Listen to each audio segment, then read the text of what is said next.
What is helping you draw inspiration into things that you're creating? Mm. Oh, geez, yeah, I mean, so many things. It's fairly contextual for me. Like my different inspirations inspire different parts of my processes, personal, professional. But really, kind of the overarching two things are nature, like being in nature, the patterns within nature. It's like the biggest pattern library ever, micro and macro. And so I just love finding, I mean, I don't even find it. It just like floods over me. That's inspiration, right? When you don't really have a choice.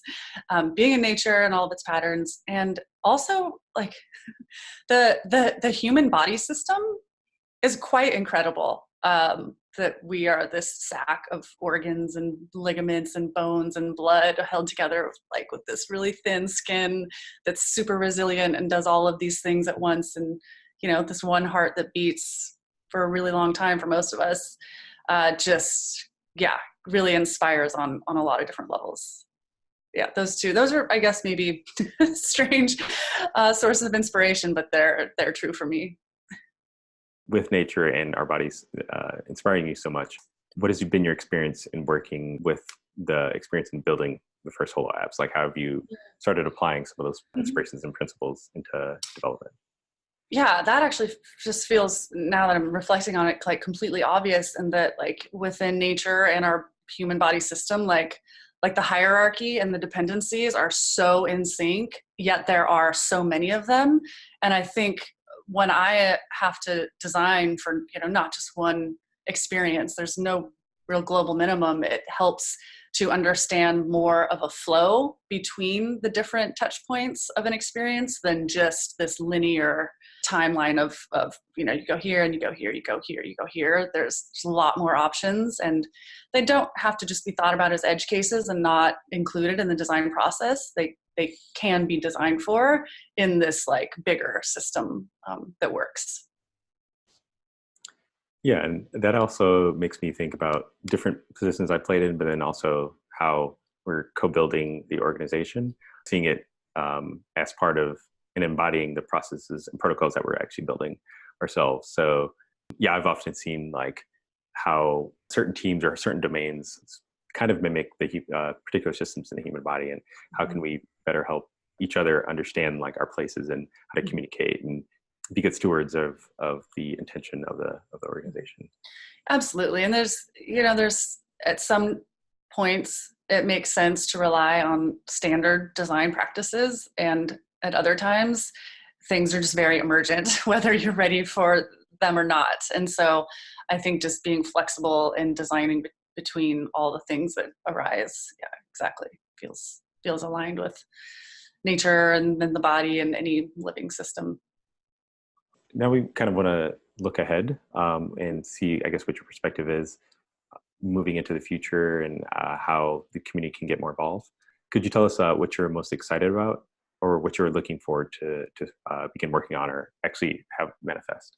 Well, there's a lot.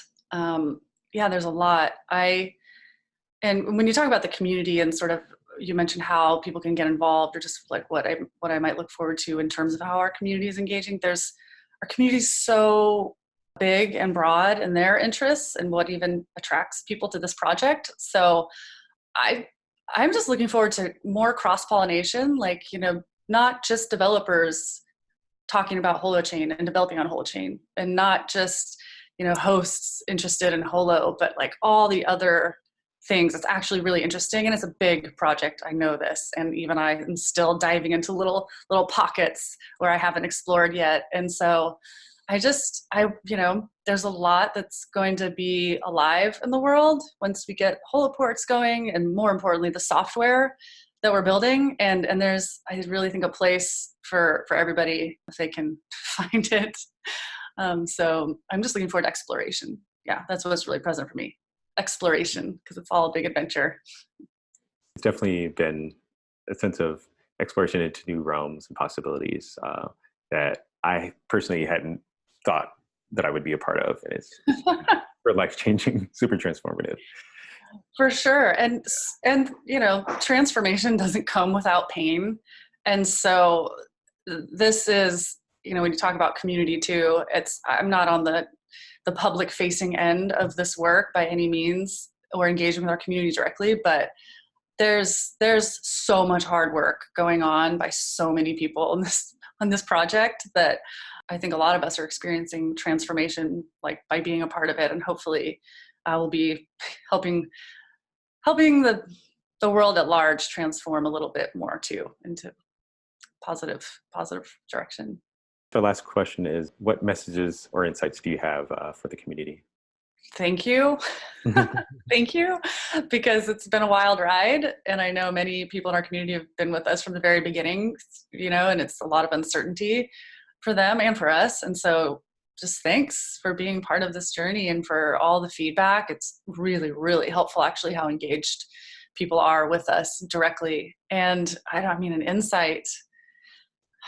Hi, here I am. I'm one of the 60 people trying to make this happen through thick and thin. So yeah, it's really good to be doing something a little bit different. Hope it's helpful or enjoyable.